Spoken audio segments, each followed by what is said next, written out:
Vamos a escuchar. Antes de leerlo, pero es porque también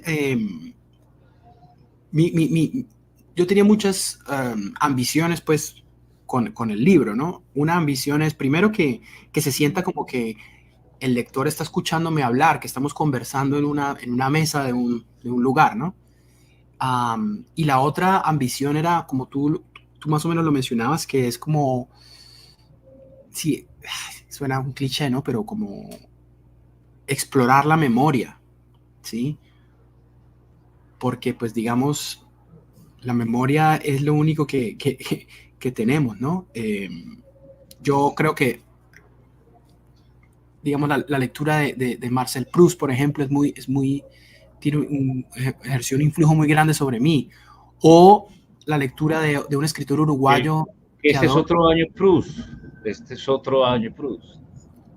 Sí, ¿por qué? Sí, sí, porque todos los años son años Proust o años Joyce o años Cervantes, hermana. Bueno, yo quisiera que Pregúntale hubiera. a Memo Ángel por qué. Nosotros lo celebramos. Y Silvio, no sé si tú has leído o leíste alguna vez, seguramente sí, a Felisberto Hernández. Extraordinario. Felisberto Hernández, que era un cuentista uruguayo, Los que invito a leer Muebles el Canario. bellísimos cuentos cortos, también escribió novelas cortas y cuando yo lo descubrí en la universidad, Felisberto Hernández, pues me movió el piso, digamos, ¿no? Como yo recuerdo, yo leí una vez una cita de García Márquez, que García Márquez dijo, cuando yo leí La Metamorfosis de Kafka, el comienzo de La Metamorfosis de Kafka, me cambió la vida porque yo, oh, esto se puede hacer, uno puede hacer esto, ¿no? Algo similar me ocurrió a mí con la lectura de Felisberto Hernández, que obviamente Felisberto Hernández estaba influenciado por Marcel Proust mucho, ¿no? Que es decir, la exploración de la memoria, la contemplación de los recuerdos, uh, pero de una manera obviamente pues poética, ¿no? Y eso es lo que yo también ambiciono, ¿no? Como, en estos ensayos. Entonces, este ensayo se llama Nuevas consideraciones sobre la masturbación. Quiero leer el comienzo. Poseo el recuerdo vívido de la primera vez que me hice la paja, o mejor dicho, el recuerdo vívido de la primera vez que la paja me ocurrió.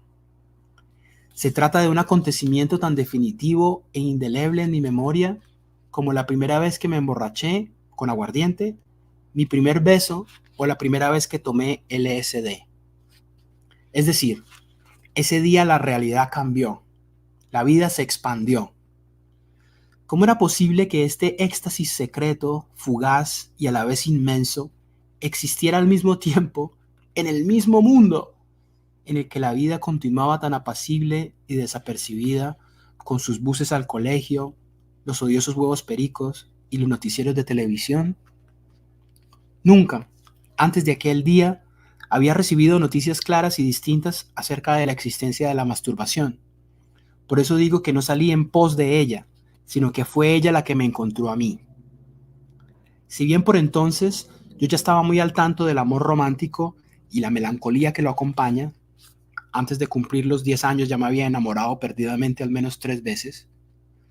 No tenía hermanos ni primos mayores que pudieran informarme con detalle acerca de la mecánica de la paja, mientras que las insinuaciones que provenían de los adultos a duras penas me proporcionaban una imagen distante y caliginosa de un misterio que de por sí ninguna mente humana habría podido pergeñar. Por lo demás, ocurrió en la casa de mis abuelos, en Bucaramanga, en la habitación de mi mamá y mi tía, en la habitación que mi mamá y mi tía habían compartido durante la adolescencia. En la puerta del frente, al otro lado del corredor, estaba el baño donde una vez, 4 o 5 años antes, un año de la infancia es largo como una década, me habían obligado a ducharme desnudo con mi prima Isabel Cristina, para el horror de ambos. Bueno, ese es el comienzo de esas reminiscencias, ¿no? Eh, que bueno, sí, son como intentos de, como decía al principio la cita de Jaime Bailey, ¿no? De tratar de contemplar y de tal vez comprender, ¿no? esos acontecimientos cruciales de la vida, ¿no? De cada uno. Y no sé. En este caso también toca usted algo que es eterno. A quienes acaban de entrar, les contamos que Gustavo acaba de decir que Kandinsky decía que en la obra de un artista debía haber pues, un contexto, su época. ¿Cuál es el primero? La vida personal, la experiencia Su personal. experiencia personal y algo de eternidad. Y eso de sentirnos tan humanos, experimentar un placer tan terrible como el de la eyaculación, eso de encontrarlo cuando somos niños, es algo que usted está narrando algo personal, pero repito, también termina siendo universal, porque de alguna forma todos lo hemos vivido parecido. Pues todos lo hemos vivido, señor. Ese encuentro con la eyaculación, con la masturbación, pues todo lo vimos, usted lo está narrando desde su... Y muy bien, y narrado de una forma muy Cándido. agradable, muy Claro, divertida también. claro, y de pronto también podemos hablar en algún momento pues del estilo y de cómo, sí, el asunto del estilo, que para mí es muy importante, muy crucial, ¿no? Siempre hay me hiciste pensar en una frase de Chesterton, que leí hace muchísimo tiempo, pero que no puedo olvidar, ¿no? Y es que dice que la realidad siempre supera la ficción, obviamente, ¿no? Porque la ficción es la imaginación de los hombres, mientras que la realidad es la imaginación de Dios. ¿Sí? Y yo quería, digamos, hablar de ese momento porque de verdad es indeleble en mi memoria, ¿no? Digamos, como lo digo ahí en el principio, lo trato de decir, ¿no? Que la realidad y la vida se expandió. Es como, wow, esto nadie me lo hubiera... Y es similar a cuando me emborraché por primera vez con aguardiente, que fue un momento crucial en mi vida también. Eso lo ha narrado, no recuerdo yo haberlo corregido, haberlo editado. Lo de la primera borrachera. Con aguardiente. No, pues no lo he, no está en ningún ensayo aquí, ni creo que lo haya contado con detalle, No, pero yo pues entonces, recuerdo. como editor le pido escribir ese relato. Vale. El próximo libro de Gustavo tendremos su primera borrachera con aguardiente. Sí, porque digamos, el mundo cambió, o sea, la realidad se convirtió en otra cosa de lo que era antes, ¿no?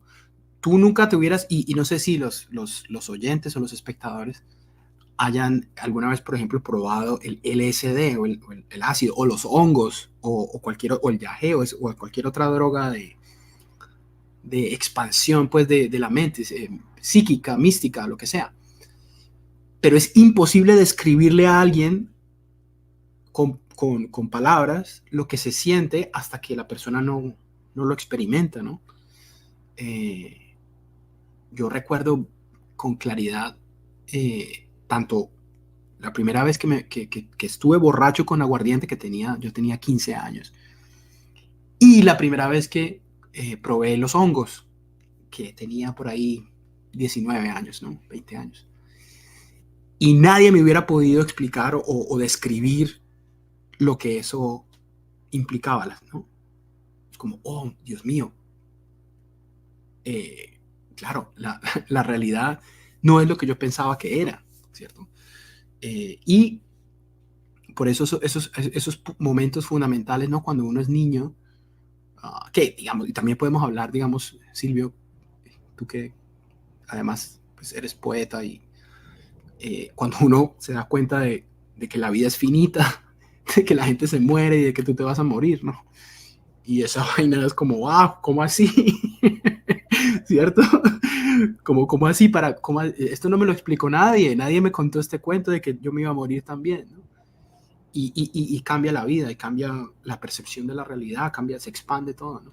Pero para eso está el arte, ¿no? Para enseñarnos esto a través de leyendas, de canciones que desde niño nos están diciendo, oye, vamos a morir, oye, vamos, ¿cierto?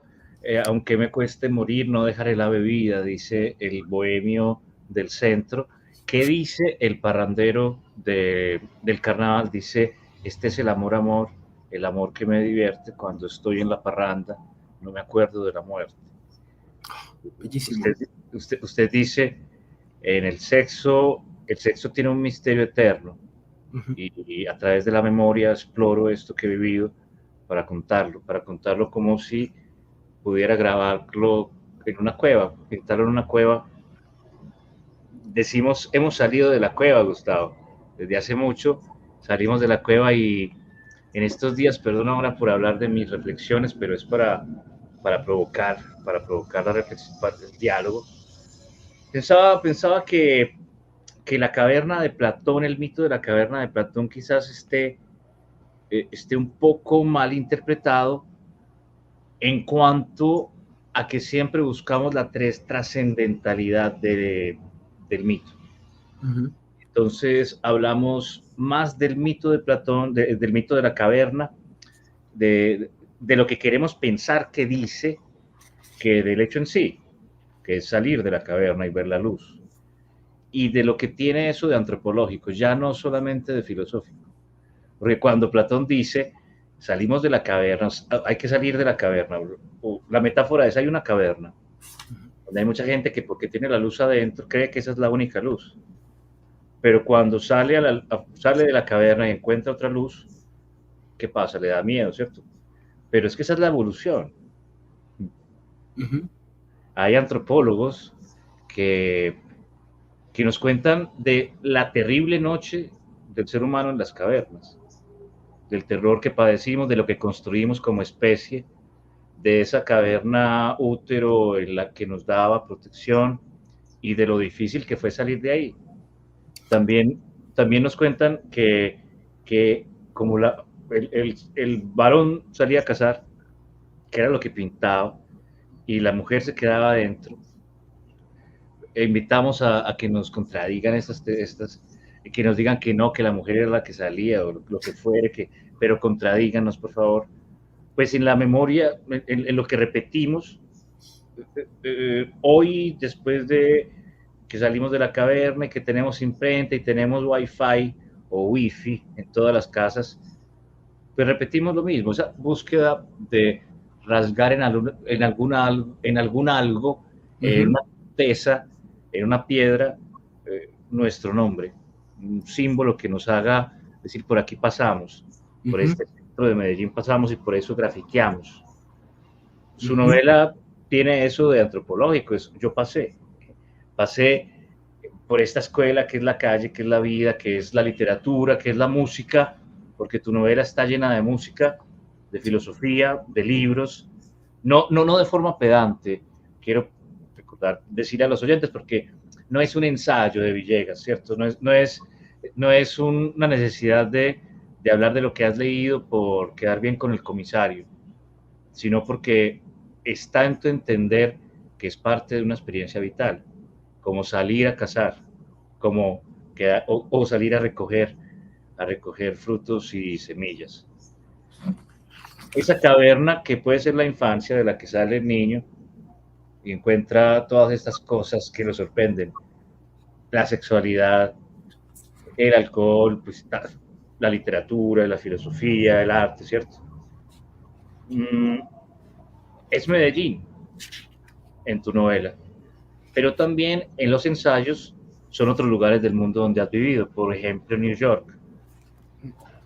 Tienes allí un ensayo que narra una, un viaje con cannabis en el corazón del monstruo del subterráneo de New York, ¿cierto?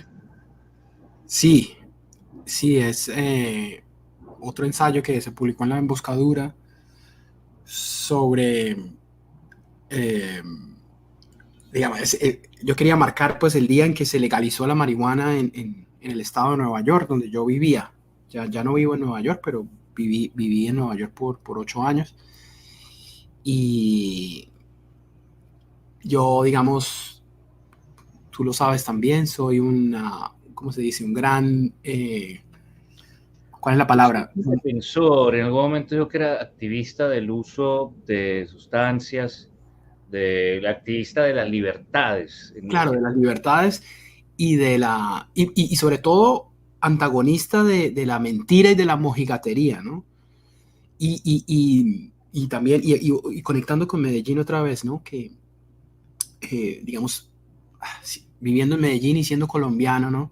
Es muy curioso que uno tenga esta relación como tan disonante entre la ilegalidad de las drogas y este problema que tenemos, pues, político con las drogas y la realidad de la vida, la realidad que no es solo de nuestra historia, sino de la historia de la humanidad. Y es que la vida es muy difícil, Silvio, ¿no? Todos lo sabemos. Aparte de que tenemos la conciencia de que vamos a morir, ¿no? Las drogas, la más importante de las cuales sin duda es el alcohol, pero otras, pues son alivios, constituyen bálsamos, ¿verdad?